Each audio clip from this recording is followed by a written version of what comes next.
Your rod folds over, the fish tears away, jumps, charges straight back, and suddenly your line hangs loose while the weeds get closer. 3 seconds ago, the fish felt powerful. Now it feels gone. Pull, reel, lower the rod, or wait. One wrong reaction can break the line, shake the hook free, or give the fish exactly enough time to reach cover. Those movements aren't random, and they don't all demand the same response. Once you recognize what each change is doing to your connection, you'll know how to react before the moment disappears. When a fish runs away, keep a useful bend in the rod, let the drag release line, and stop cranking until the run slows. Allowing line to leave can feel like surrender. It isn't.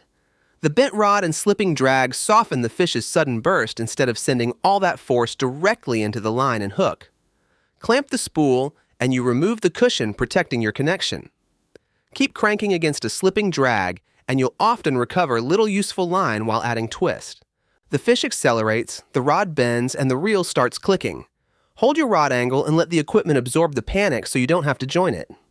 When the drag stops slipping, lift smoothly and recover the line the fish gives you. If it surges again, pause and cushion the next burst. That works for a long run across open water, a short burst near shore, or a fish that suddenly finds a second wind beside the boat. But distance isn't always the biggest danger. Some fish are most likely to escape when they stop pulling in one clean direction. The fish clears the surface, twists in the air, and lands in a shower of water. It may not be moving farther away, yet a secure-looking hook can suddenly come free. As it jumps, lower the rod enough to follow its path and soften the shock, but don't intentionally throw loose line toward it. A jump changes the angle of the line and the leverage against the hook almost instantly.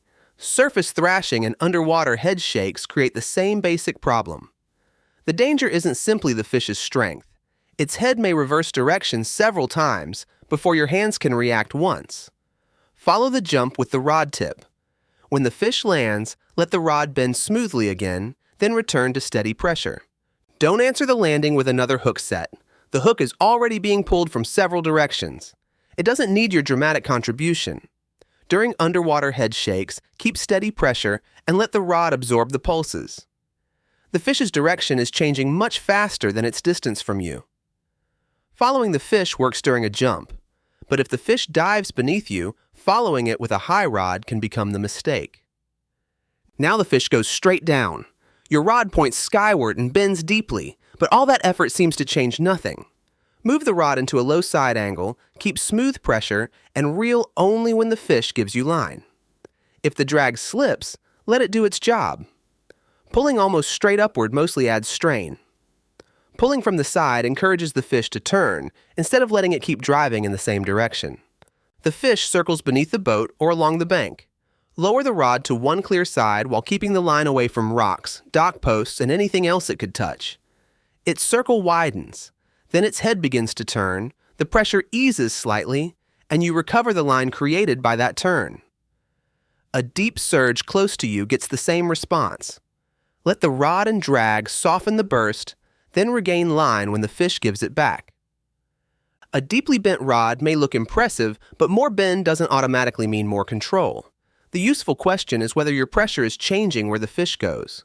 Then the line begins sweeping sideways and the rod starts pulsing. The next movement looks violent enough to deserve a violent answer. That's the trap. The fish is rolling.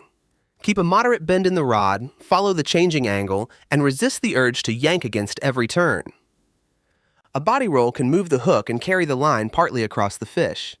A sharp counterpull adds another sudden force, but it won't stop the fish from rotating. Your job here is boring on purpose. Keep steady contact and follow the sweep. The fish rolls again. The line slides across the surface and then the pulsing begins to fade. Once the line clears into one direction, you can guide the fish again instead of reacting to every wobble. A rolling fish can look wildly powerful while barely gaining distance. Dramatic movement doesn't automatically require dramatic force. Then the rolling stops, the fish turns toward you, and that reassuring weight vanishes. The rod straightens. A loose curve appears on the water. It feels exactly like the fish escaped, even though it may still be swimming toward you. Lower the rod while reeling smoothly enough to recover contact. If the ground or deck is clear, moving backward or sideways can help you take up line faster. Don't jerk the rod just to test whether the fish is still there. First, remove the loose line and let the returning pressure answer the question. A fish charging toward you can swim faster than your recovering line. For a few seconds, that makes an attached fish feel like an empty hook. The loose curve shrinks, the line straightens. Then the rod begins bending again. That steady weight confirms the fish is still attached. If the line keeps returning without any weight, the hook may have come free or the line may have broken, but your first response is still the same. Recover contact before deciding what the light line means. Getting that contact back solves one problem. It may also reveal that the fish used those few loose seconds to head somewhere expensive. It isn't pulling hardest now. It's simply crossing the last strip of open water between itself and a log, weed bed, rock, or dock post.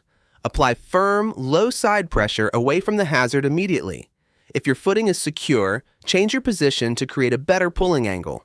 Cover changes the fight because the line can rub, wrap, or become trapped somewhere the rod and drag can no longer protect it. Steering works best while open water still exists. Once the line lies across a branch or sharp rock, pulling harder may only damage it faster. The fish turns toward the log. You move toward the clear side and pull low in the opposite direction. Its path begins to curve. The line clears the wood, and the fish returns to open water before the obstruction can decide the fight for you. If the fish reaches cover first and stops, hold steady instead of sawing harder. Try to create a safer line angle rather than piling more force onto trapped line. Open water feels safe again, but many fish are lost after the hardest part of the fight appears to be over. The fish lies beside you with hardly any movement. Raise the rod carelessly, and its next surge may reveal that it wasn't nearly as finished as it looked. Keep steady contact and use smooth pressure to see whether you can turn its head and hold it on course. Stillness alone doesn't mean the fish is ready. It may be tired, it may be pausing, it may be changing direction or leaning against something below. What matters is whether you can guide it. Get the net into the water before bringing the fish close. Turn the fish's head toward the opening and guide it forward instead of chasing it with the net. If it holds that course, let the entire fish slide head first over the rim. Lift only after the fish is completely inside. If its head turns away and it surges, don't force the landing. Let the rod and drag cushion the burst, regain control, and try again. A fish rolling onto its side may be ready, but even that isn't proof. Its response to gentle steering tells you more than its pose. Once the fish enters the net under control, the fight is finished. Until then, quiet is only another movement you need to read. So whenever the fight changes, check 3 things: direction, tension, and danger. Direction tells you where the fish is trying to go. Tension tells you whether to cushion the pull, recover loose line, or maintain steady contact. The nearest danger tells you when patience must become early steering. Think back to the opening. The jump suddenly changes the pressure. The turn towards you creates loose line.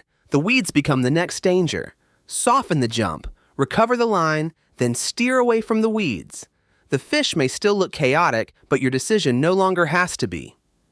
On your next fish, take 1 beat after every change and read those 3 clues before changing what you're doing.